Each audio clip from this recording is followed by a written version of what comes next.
Olá! Quando falamos sobre o eixo na Segunda Guerra Mundial, logo pensamos no trio, Alemanha, Itália e Japão, mas haviam outros países que também lutaram ao lado do eixo, e nesse vídeo falaremos sobre eles, e o que levou esses países a entrarem no eixo. A começar pela Romênia. Depois da Primeira Guerra Mundial, com o fim do Império Austro-Húngaro e Império Russo, a Romênia basicamente dobrou de tamanho. Isso gerou muitas mudanças na Romênia, e uma ascensão de um grande sentimento nacionalista. Quando o fascismo surge rapidamente, começam a surgir suas versões na Romênia, com o principal sendo a Guarda de Ferro, e nos anos 30, a Romênia começou a ficar cada vez mais semelhante aos fascistas europeus, se tornando mais autoritária e perseguindo judeus. Em 1939, a União Soviética e a Alemanha nazista fizeram um acordo de não agressão e que dividia territórios da Europa Oriental entre eles. Um dos territórios que ficou para os soviéticos foi a Bessarabia, território ao nordeste da Romênia. A União Soviética exigiu o território em 1940 e a Romênia, sem ter o que fazer, cedeu. Mas não acaba por aí. Logo depois, a Romênia foi obrigada pela Alemanha a ceder territórios para outros países, cedendo um pedaço do oeste para a Hungria e territórios ao sul para a Bulgária. Em um piscar de olhos, a Romênia perdeu um quinto do seu território.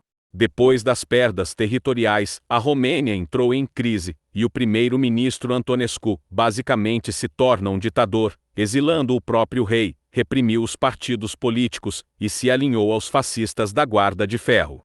A Romênia ainda tinha um importante papel estratégico na guerra, pois é rica em petróleo, que era essencial para abastecer a indústria militar alemã, além de fazer fronteira com a União Soviética.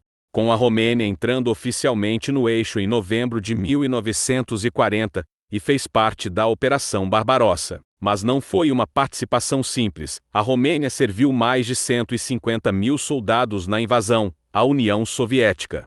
A Romênia foi um aliado muito importante para a Alemanha na Europa, pois servia petróleo, que era crucial, e outras matérias-primas, além de servir mais de 600 mil soldados. A Romênia também matou e deportou judeus para campos de concentração na Alemanha. Porém, conforme a maré foi virando na Europa Oriental, e a União Soviética foi reconquistando territórios, e se aproximava cada vez mais dos territórios romenos, a Romênia, percebendo que não iria resistir à invasão soviética. Acontece então um golpe de Estado, em que o rei Miguel realiza um golpe de Estado em Antonescu, e a Romênia muda de lado, se juntando aos aliados. A Romênia tinha a esperança de, por ter mudado de lado, não ser devastada pelos soviéticos e ter menos punições no pós-guerra. No entanto, mesmo tendo mudado de lado, a Romênia foi ocupada pela União Soviética do mesmo jeito, e depois da guerra, a Romênia viria a se tornar comunista e um estado fantoche soviético. Hungria. Antes da Primeira Guerra Mundial, a Hungria fazia parte da Áustro-Húngria, uma união entre dois reinos, a Áustria e a Hungria. Depois da guerra, a Hungria perdeu mais de 70% do seu território e metade da população. Isso gerou um enorme sentimento nacionalista de revanchismo em busca de recuperar esses territórios. Apesar de teoricamente a Hungria continuar sendo uma monarquia, ela não tinha um rei, então o militar Miklós Horthy assumiu o país como regente. Ele deveria ficar até que um rei fosse escolhido, mas ele ficou no poder por 24 anos. Ele era nacionalista e tinha desejos expansionistas, e esses interesses o levaram a se alinhar com a Alemanha. E foi com essa parceria que Hitler cederia algumas partes da Tchecoslovaquia para a Hungria e apoiaria a anexação húngara de territórios da Romênia. Com tamanha proximidade com a Alemanha, a Hungria já era praticamente um membro do eixo, porém sua entrada oficial foi em novembro de 1940. Também participando da Operação Barbarossa, servindo cerca de 40 mil tropas.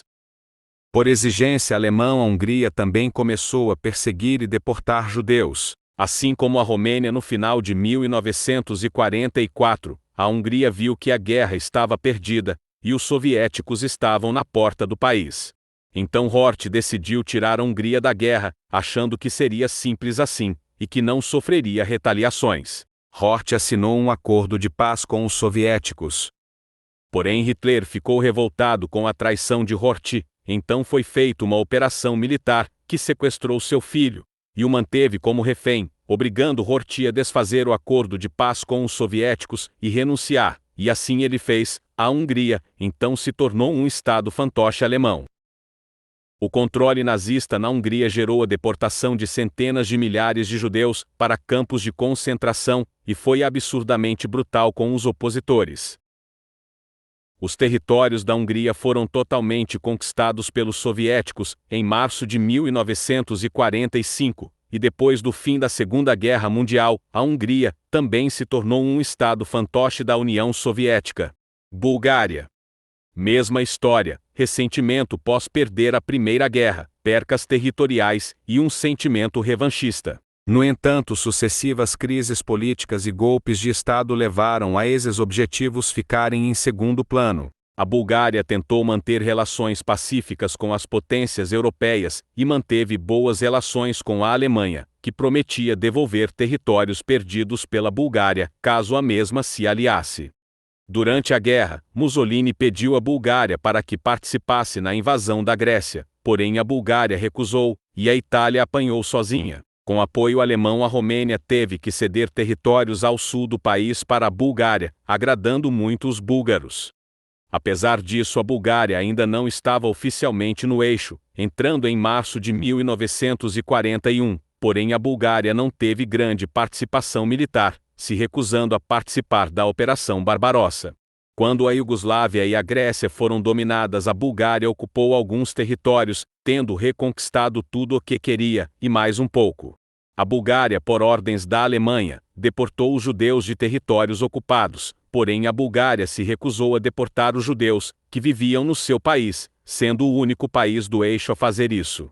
Indignado com a falta da participação da Bulgária na guerra, e o não cumprimento das exigências nazistas, Hitler chamou o rei da Bulgária Boris para uma reunião na Alemanha, exigindo que a Bulgária mandasse imediatamente tropas para lutar contra a União Soviética. No entanto, novamente ele se recusou, e a reunião foi infrutífera. Ele voltou para a Bulgária, e curiosamente 9 dias depois da reunião ele morreu.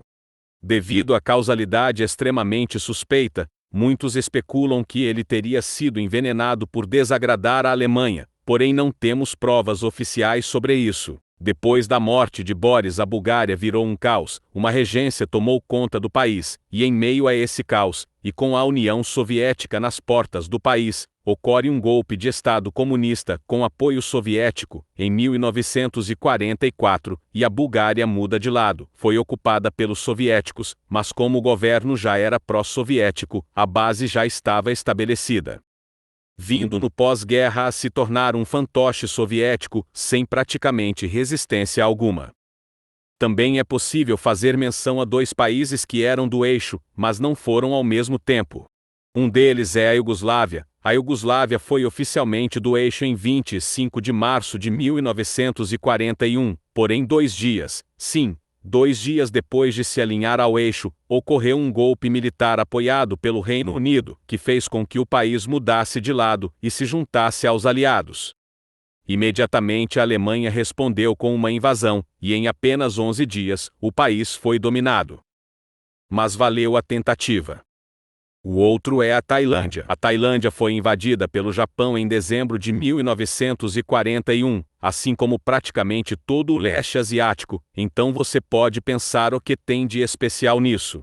Simples, a Tailândia apoiou a invasão japonesa, ela apoiou sua própria fantochização por parte do Japão, visto que o primeiro-ministro tailandês era extremamente pró-japonês, ele autorizou que os japoneses ocupassem e passassem pelo país, praticamente sem resistência nenhuma. Após isso ele fez uma aliança com o Japão e declarou guerra aos aliados, e se discute se a Tailândia por conta disso contaria como um membro oficial do eixo ou apenas mais um fantoche japonês.